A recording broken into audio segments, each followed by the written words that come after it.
നീ അവിടെ നിന്നേ. അവൻ പോയില്ലേ ഹർഷേ? പിന്നെന്തിനാ നമ്മൾ വീണ്ടും ഇങ്ങോട്ട് വന്നത്? ശേഖരന്റെ ഹോസ്പിറ്റൽ ബില്ല് ആരാ അടച്ചെന്ന് അറിയണ്ടേ ആന്റി? അത് രാധൻമണിക്ക് അടയ്ക്കേണ്ടി വന്നില്ലെന്നല്ലേ പറഞ്ഞത്? അതാരായിരിക്കും കൊടുത്തതെന്നാ ഹർഷയുടെ ഒരു തോന്നല്. നമുക്കത് അന്വേഷിച്ച് നോക്കാം. ആന്റി വാ വാ.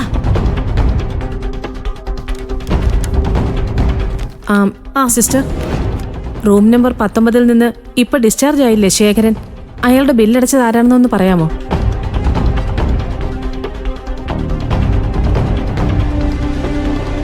ബില്ലടച്ച ആളിന്റെ പേര് ഇതിൽ കാണാനില്ല. അഡ്മിറ്റ് ചെയ്ത ആളിന്റെ പേര് കാണും തോന്നുന്നു. എന്നാ അതൊന്ന് നോക്കി പറയാമോ?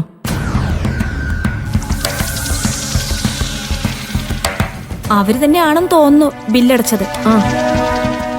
സിസ്റ്ററെ, ആ പേരൊന്ന് നോക്കി പറയാമോ? നോക്കട്ടെ.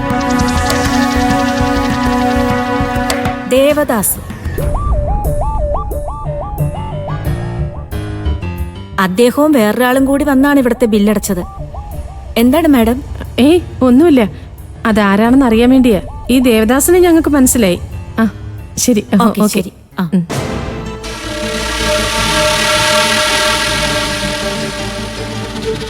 ഹർഷേ, അപ്പോ ദാസാറും മാഷൻ തന്നെ ആയിരിക്കും അല്ലേ? അതെ, അവര് തന്നെ ആയിരിക്കുമെന്ന് എനിക്ക് അറിയായിരുന്നു. ഇനി പോലീസ് സ്റ്റേഷനില് അവര് ശേഖരനെ കാത്തു നിൽക്കുമെന്ന് എന്റെ പേടി. അയ്യോ, അവരെന്തിനാ പോലീസ് സ്റ്റേഷനിലേക്ക് പോകുന്നത്? ശേഖരന്റെ രാധാമണിയുടെയും കാര്യത്തിൽ എന്തെങ്കിലും സംശയം ഉണ്ടെങ്കിൽ അവരെവിടുന്ന് പോകാൻ ഇവര് സമ്മതിക്കുവോ? ഇല്ലല്ലോ. പിന്നെന്താ?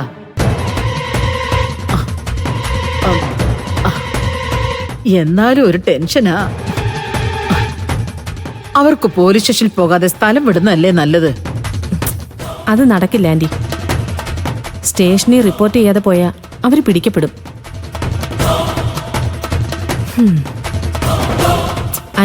ആന്റിക്ക് ഇന്ന് ടെൻഷൻ വേണ്ട.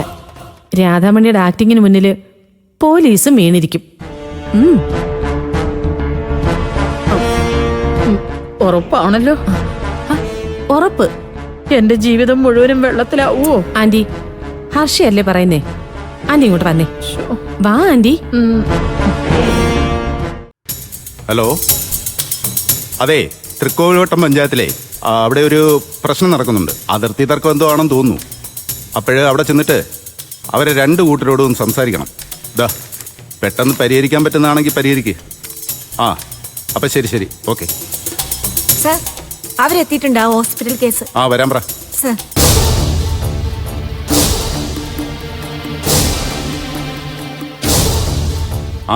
ഹലോ. പിന്നെ വണ്ടി എത്തിയിട്ടുണ്ട്. അപ്പം നിങ്ങൾ രണ്ടുപേരും ആ വണ്ടിയിലോട്ട് കയറി അങ്ങ് ചെല്ല്. ഡീറ്റെയിൽസ് ഒക്കെ ഞാൻ പറഞ്ഞിട്ടുണ്ട്. പെട്ടെന്നായിക്കോട്ടെ. ഓക്കെ. ശരി, ഓക്കെ. നമസ്കാരം സർ. ഇരിക്ക്. വേണ്ട സാർ, ഇവിടെ റിപ്പോർട്ട് ചെയ്തിട്ട് വേഗം പോണം. എല്ലാവരും അവിടെ ഞങ്ങളെ വെയിറ്റ് ചെയ്യുക. എട്ടുന്നതിന് മുമ്പ് അവിടെ എത്തണം. ഓക്കെ. സ്ഥലം എവിടെയായിരുന്നു എന്നാ പറഞ്ഞേ? പാറശാല, തേങ്ങാപ്പട്ടണം എന്ന സ്ഥലത്താണ് എൻ്റെ വീട്. കേരളത്തിനും തമിഴ്നാടിനും ബോർഡറായിട്ട് വരും സാറേ. അതറിയാം. വർഷങ്ങൾക്ക് ശേഷം ഭർത്താവിനെ തിരിച്ചു കിട്ടിയപ്പോ സന്തോഷമാണല്ലേ? സന്തോഷമൊക്കെ ഉണ്ട് സാറേ. എന്നാലും എനിക്ക് ഇങ്ങേരെ കുറിച്ച് ചില പരിഭവങ്ങളും പരാതികളും ഒക്കെ ഉണ്ട്. എന്ത് പരാതി? അയ്യോ, അതിവിടെ പറയാനുള്ള പരാതിയൊന്നും അല്ല. 3-4 വർഷമായി എന്നെ മറന്ന് ഇങ്ങേര് ഊര് തണ്ടിയില്ലേ, അതിന്റെ പരാതിയാ.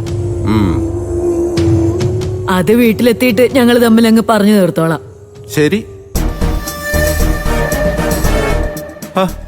എന്താ ശേഖര, ഇതൊക്കെ കേട്ടിട്ടും തന്റെ മുഖത്തൊരു തെളിച്ചില്ലല്ലോ.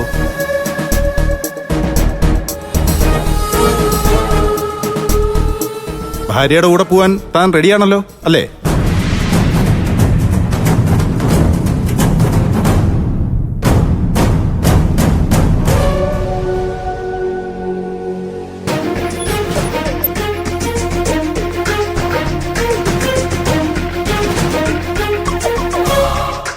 താനെന്താടോ വാ തുറക്കാത്തെ?